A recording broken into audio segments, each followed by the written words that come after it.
This is the F-Treen Auto Group Braves Plus pregame show on 1470 and 100.3 WMBD. Today, Bradley travels to nearby Bloomington Normal to face the Illinois State Redbirds inside Sefcu Arena at 1 o'clock.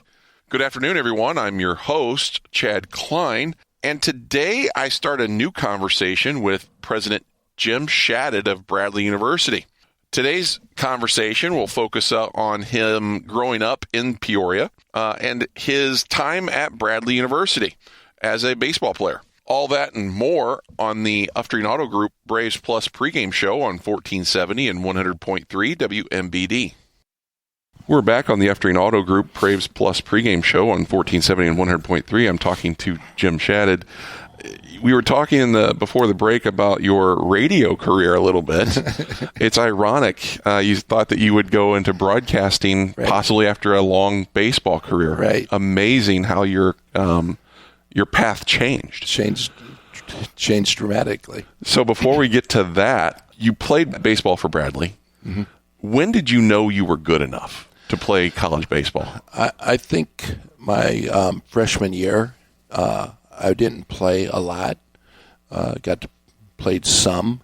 Back then, the NCAA had a rule. I don't know if maybe they still do, that you could pinch run for the catcher if the catcher got on base, so that the catcher, the games would be quicker. Move faster so they can put the equipment on. Dave Burrett was our catcher. Okay. So when he got on base, I went and ran for him. And I think it was watching my teammates, watching the season unfold, and playing for a coach like Chuck Bisher, who could get more out of a young person than any coach I've ever played for. He is amazing. He's unbelievable. And then I started to really believe that I could be a good college baseball player. So we talked about your brother playing baseball with you. Mm-hmm. Did you two play other sports growing up? My brother wrestled in high school. Okay. I played basketball in high school. You played basketball. Mm-hmm. What position? I was a guard. My junior year, I was at Peoria High. Okay. I didn't start. Depending on whether a guard was being substituted for a forward would depend on whether I was a sixth man or a seventh man or an eighth man. But my junior year, we had a good season. We finished third in the state. Awesome. At Peoria High. Very cool. Mm-hmm. I've always been a big believer that playing sports is an extension of academics. Mm-hmm. What do you think of that statement? I agree. And not only is it an extension of academics, I believe it helps develop a more well-rounded young person. I believe that it helps you, when you're part of something larger than yourself, it makes you a better person, I think. It makes you realize how important teammates are, how important collaboration is, how important it is for all of us to be on the same page. I've brought that mantra, I think, to Bradley as president.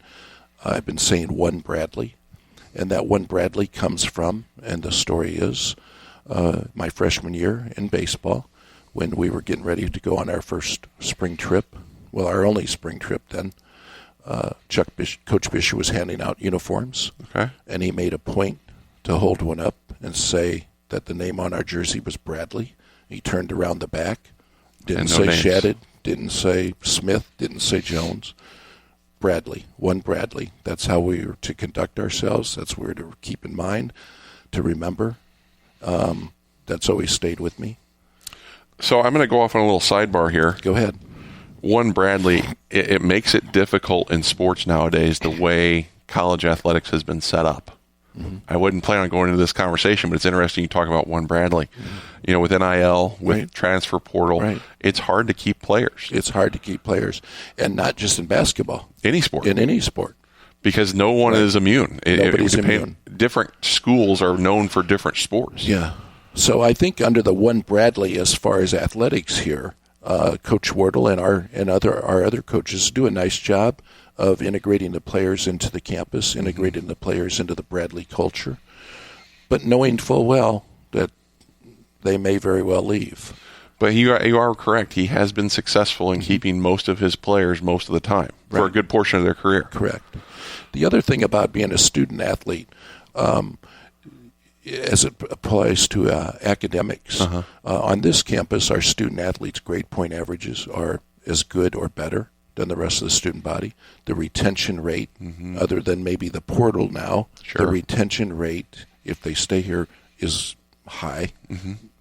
They graduate on schedule, and their community service hours are significant, and they're generally good alums. So it really does have an effect on the academic side.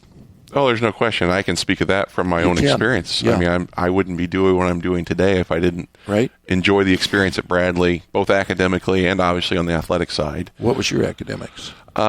So I started as an accounting major. Okay. After a couple years, gave that up, and I'm like, I can't handle this. And so my degree is in education. Okay. I'm supposed to be a science teacher. All right. And I never used my degree. I'm an insurance agent. Yeah. Now I use that to educate people. Now, so I use that, but I never practiced radio, and here I am doing radio. Well, but your well-rounded education here, your development as a well-rounded person made this possible for you to move from one thing to another, I imagine. And there's no question about that. Yeah. I mean, because really, you talk about an education degree, you have to be somewhat well-spoken. You have to be able to build plans and plan for what's going on ahead of you. So yes, absolutely. And I always knew I never had a desire to play pro basketball. I just never thought that was where I was going to go. I even told my assistant coach after my senior year, he was looking for places for me to go overseas, and I'm like, I'm done. I'm good. I'm done. I don't love it anymore. And it took me a while to get over that. But then I found my way back, ironically, with Jim Les in that 2016 that made the run, and all of a sudden I love basketball again. I love Bradley again. Not that I didn't love Bradley, but just, I was more the fan, the stand-away fan. So it was just interesting how, you talk about your path of thinking baseball and radio, and just how a path to me to radio that I never would have ever thought about. Right. So very interesting. Yep. So let's get back real quick to finish back on your, actually we'll come back on the F-Train Auto Group Braves Plus pregame show on 1470 and 100.3 WMBD. We're back on the F-Train Auto Group Braves Plus pregame show on 1470 and 100.3 WMBD. I'm talking to Jim Shadid. I want to get back a little bit to your playing career. You still hold a couple records, correct? Yeah, I do. Single season stolen base record, 30? 30. I led 1977. That was my sophomore year. I led the Missouri Valley in stolen bases that year. And career stolen bases at 85. Right. Correct? Correct. Okay, so I'm a slow white guy. All right. And I played baseball. Don't get me wrong. I was all-state baseball, loved baseball. Okay. Part of me wanted to play baseball into college, but just didn't have it happen. What skill, that's an art. It is an art. You got to be able to read a pitcher. And that's as important as being able to run fast. So I was lucky. I think it was a little more than luck. I was in terms of having both the ability for both. I could run fast, but I also I think I got a pretty good jump off first base because I was able to study pitchers, and I watched them and I watched their movements. I still hold them a couple of times, just based on watching the pitchers wind up, knowing whether timing the break. But stealing second is dependent on a good jump. And then the best time to steal third is right after you stole second. Because they're frustrated and they're not thinking you're going to steal another one. Right. So, and playing for a guy like Coach Bisher, I had a green light after my freshman year. Coach trusted me to understand the moment, understand the circumstance, understand the point in the game. And so I had a green light, and I really was only caught stealing, I think, in 4 years, maybe 3 times. Really? Yeah. So, that's what I could But you didn't just try and steal every time. You were very calculating in how you studied, and which is different from today. I'm sure there's all kinds of tape and video you can watch of pitchers. You didn't have that back then. No. Was it just you would literally day of game? Did you watch them warm up? How really? Yeah. So you're picking up on their tendencies and their little quirks of ways to read them. Yeah. Very interesting. What advice? Oh, actually, Looking back, think of one of those games. What was a big game that you can remember still to this day?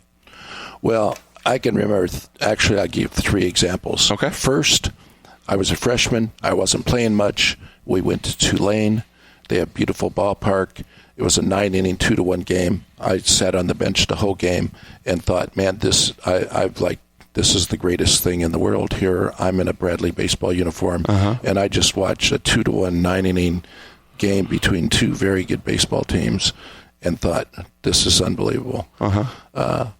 Second, I remember during my sophomore year, after breaking what was then the stolen base record, and I don't know what it was, I can't remember, going to Knox College and playing a team that we should have beaten regularly, and we played a doubleheader, and I think we lost both games. Oh, wow. I went 0 for 8, misplayed a fly ball in center field that probably cost us the second game, and thinking, and this is a life lesson, okay, because I was coming off a real high, having had a good season and everything, making a point to remember that it's not about you, it's about your team. You let your team down that day. I let my team down that day. Try not to let the team down going forward. Right. And then there were some real highs in terms of a day where I might have stolen a couple bases. I remember at New Mexico getting 5 hits, things like that. So I had some real highs with some real lows, which absolutely comes with athletics.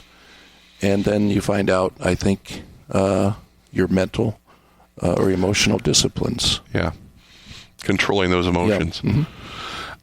Looking back, how do you feel about your impact on the Bradley baseball program? Are you still engaged with it today? I am, and we have a new coach. I think I'm throwing out the first pitch at our home opener. Really? Yeah, late March, which is going to require me to toss the ball somewhere. Holy cow, I can't even imagine trying to throw the ball 60 feet. But I do. I follow the program. I followed it when Dewey followed Chuck Bisher. I followed it when Elvis followed Dewey. And we've had a lot of good players play baseball at Bradley University. So we talked about some of the things that you've learned from baseball. Are there moments from your playing days that continue to inspire you in your professional life now?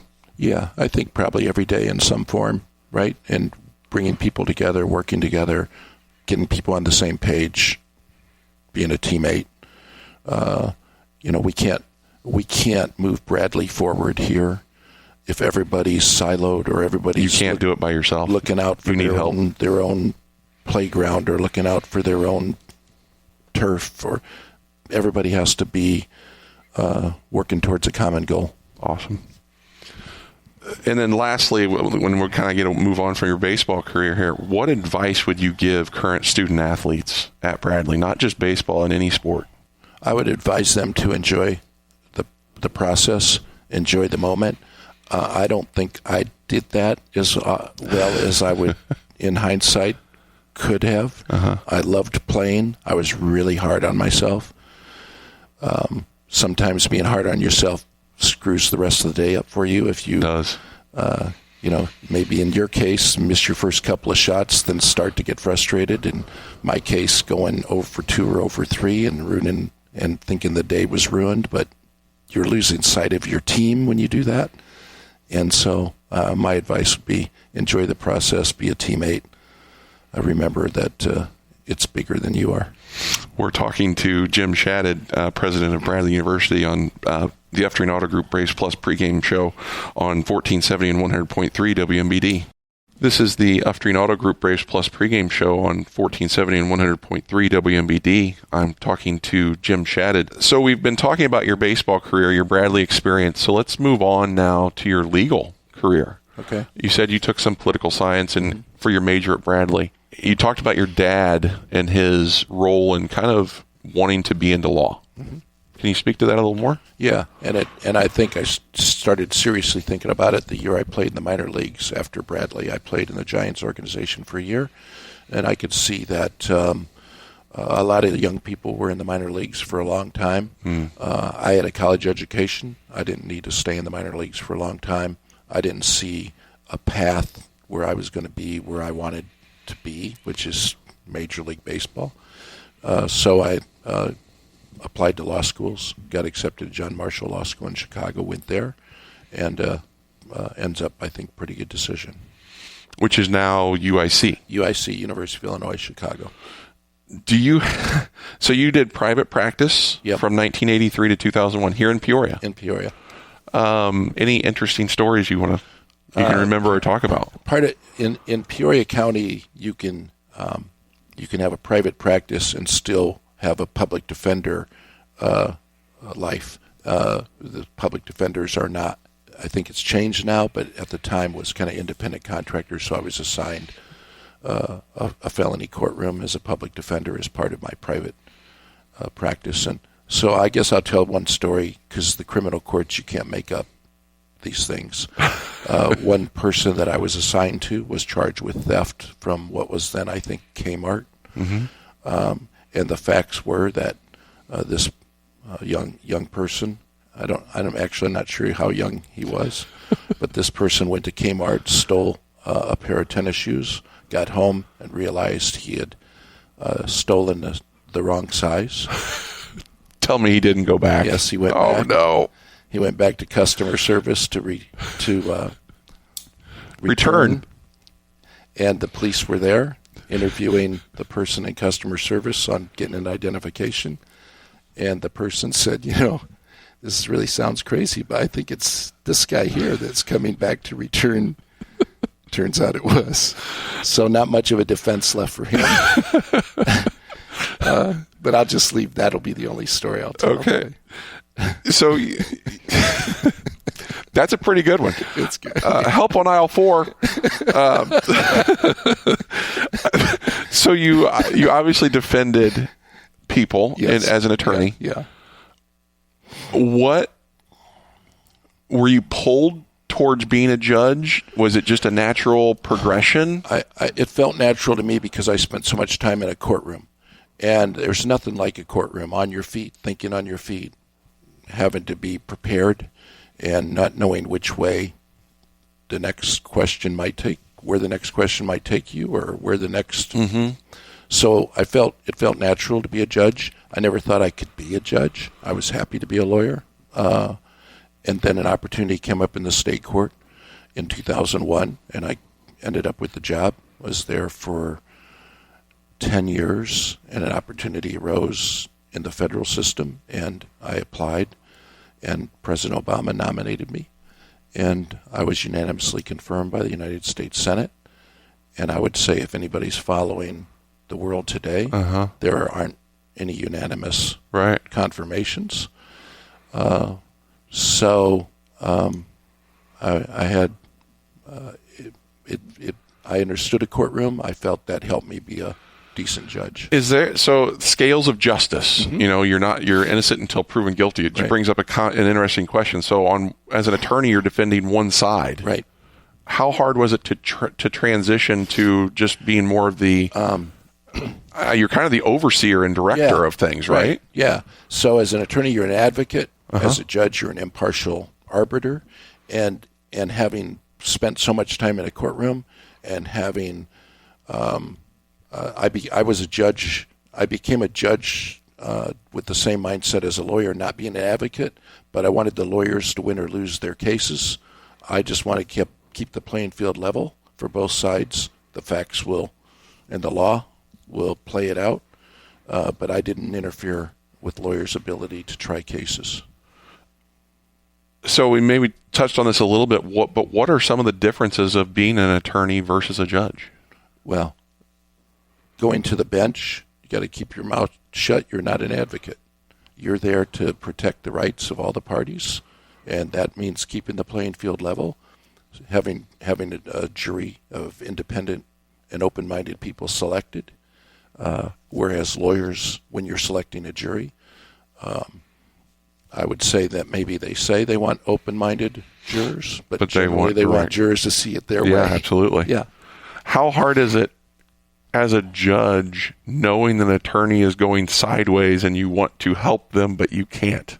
That's got to be hard. It is. Or did that ever happen? Yeah, it happened. And, there's not much you can do. You can on the moment, I guess you could, depending on where the facts or where it is, you could ask, you could maybe have a sidebar and say, I think we're getting off track here to both sides. Right. Let's get focused back, okay? Things like that. But you shouldn't try to bail somebody out if they're screwing their case up. It's unfortunate, but you're not there to bail people out.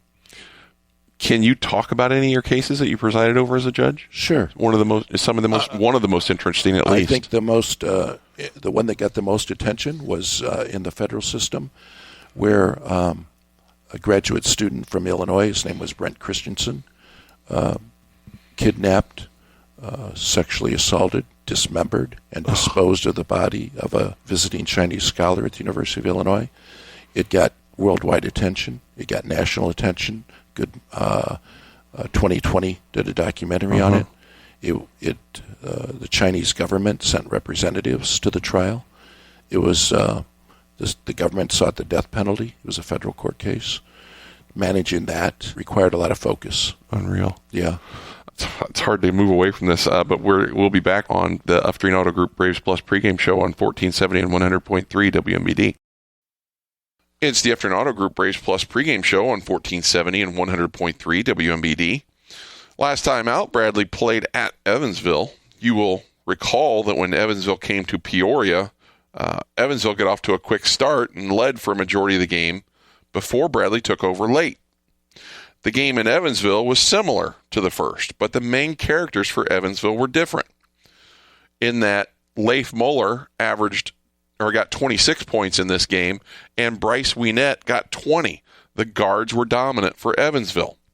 I'm always nervous about games like these because you are always trying to scout another team's best players. But when those players are out, then other players step up, and while you have video on them, the scout is usually not quite as detailed or in depth. And so oftentimes players can go off, and Evansville did in this case. Evansville jumped out to a 13-8 lead. You could tell Evansville's strategy early was to take away the 3-ball from Hubricks and double down on Ahmet Jonovic in the post. This was effective in the first half. As a result, Bradley's offense struggled to find rhythm, and there were multiple droughts in the first half for Bradley.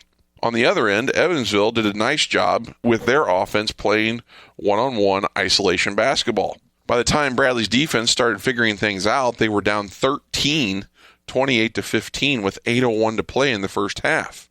And things did not look good at all. The lead for Evansville stayed in the double digits most of the first half until a late flurry by Bradley, where they scored 9 points in a 2-minute stretch and cut the lead to 33-29. Evansville would hit a late three, and they would lead going into halftime 36-29. Bradley shot only 36% from the field while allowing Evansville to shoot 50% in the first half. And Bradley was out-rebounded 23-15. Based on how they played in the first half, Bradley was lucky to be in the game, and something needed to change. In the second half, the switch flipped. Bradley found its rhythm offensively with Jaquan Johnson scoring 20 points in the second half. Bradley would get the lead and extend it and go up 62-56 with 9:12 to play, and it looked like Bradley might take control. But while Bradley got stops early in the second half, Evansville regained their footing and clawed their way back, tying the game late. Jaquan Johnson had an opportunity to win the game on a last-second shot, but he came up short, and the game went into overtime. Montana Wheeler took over as he would score 8 points in overtime, and Bradley would go on to win 94-90. In one of the most strangely officiated games I have seen in a while, where 46 fouls were called and 57 free throws were shot between both teams, Bradley found a way to win on the road, and road wins are at a premium in the Valley. The difference in the game was Bradley created turnovers, forcing 15 against Evansville compared to only 6 for Bradley. and Bradley would win points off turnovers 21-5. Bradley would finish with 4 in double figures. Montana Wheeler, who continues to impress in his freshman campaign, had 17 points and 4 assists. Ahmet Jonovic, who is becoming a more consistent force inside, had a double-double, 15 points and 12 rebounds. Demarion Birch added 12, and Jaquan Johnson scored another career-high 35 points, along with 7 assists, 6 steals, and 5 rebounds. Right now, Johnson has to be considered a leading candidate for Player of the Year in the Valley. Now on to Illinois State, who has lost 3 in a row at Valpo, at home to UIC, and at Indiana State to drop to 12-6 and 4-3 in Valley play. Illinois State will be hungry for a win against in-state rival Bradley. Illinois State employs a balanced scoring attack led by number 35 Chase Walker, who's a lefty big man with solid post moves and gets to the free throw line regularly, averaging 13.6 points and 6 rebounds. You can't forget about number 11 Johnny Kinziger, a scorer with the ability to take over games, averaging roughly 12 points and 2.9 assists per game. And Illinois State has a freshman, number 10 Tyreek Coleman, who's an efficient scorer, averaging 10.8 points per game. Bradley needs to be prepared for an Illinois State team that will look to get off to a quick start. The challenge does not end, however, at halftime, as Illinois State is outscoring Valley opponents by an average of 7 points per game in the second half. Now, there's a few key stats to watch if Bradley's going to come away with a victory. Bradley is 9-1 this season when allowing 70 points or less. Bradley is 9-1 and 5-0 in Valley play when they win the battle of the boards. And Bradley leads the Valley, forcing 15.9 turnovers per game. Let's see how these stats show up at Illinois State. Up next, Dave Snell has Braves Insight before today's tip-off against the Illinois State Redbirds in Sefcu Arena at 1:05. This is the Efteling Auto Group Braves Plus pregame show on 1470 and 100.3 WMBD.